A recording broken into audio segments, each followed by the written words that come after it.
कर दी कि किस तरीके से जो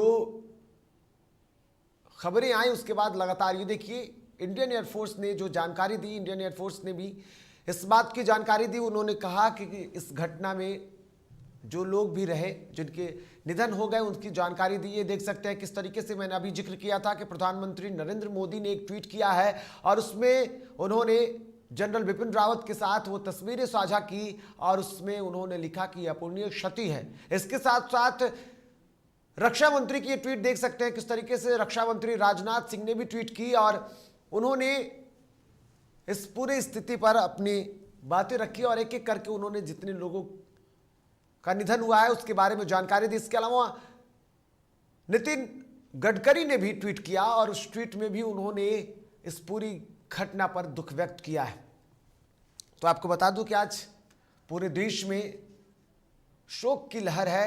ये शोक है सीडीएस जनरल बिपिन रावत के लिए, ये शोक है उस सेना के जवानों के लिए, ये शोक है उन 14 लोगों की जो हम बात कर रहे थे उनके लिए, जो अब हमारे बीच नहीं रहे, जिनको हमने खो दिया। और सबसे बड़ी बात जनरल बिपिन रावत को, जिन्हें लेकर के लगातार अब बयान भी आ रहे हैं।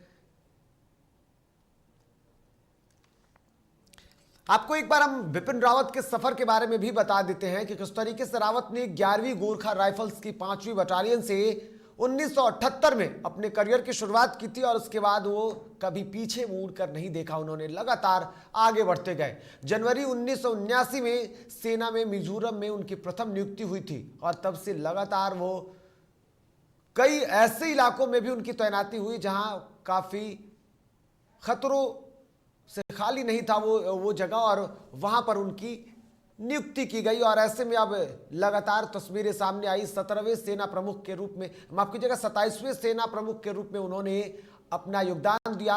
सर्जिकल स्ट्राइक में भी उनकी महत्वपूर्ण भूमिका थी। जिस तरीके से हमने कहा कि पीएम मोदी ने एक बड़ी जिम्मेदारी दी और बखूबी उसको उन्होंने पूरा भी किया। 16 दिसंबर 1978 को वो बड़ी जिम्मेदारी के तौर पर सामने आए और 27वें सेना प्रमुख के रूप में भी उन्होंने अपना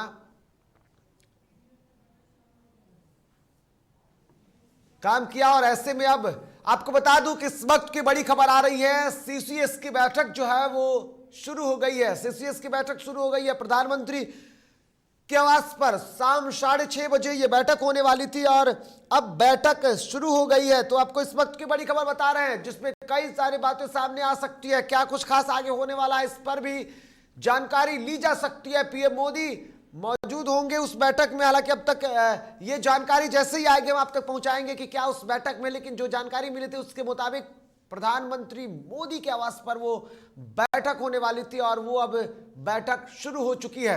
तो सीसीएस की बैठक अब शुरू हो चुकी है। इस वक्त की बड़ी खबर। तो लगातार ट्वीट का जो दौर है वो भी चल रहा है और ऐसे में अब बिहार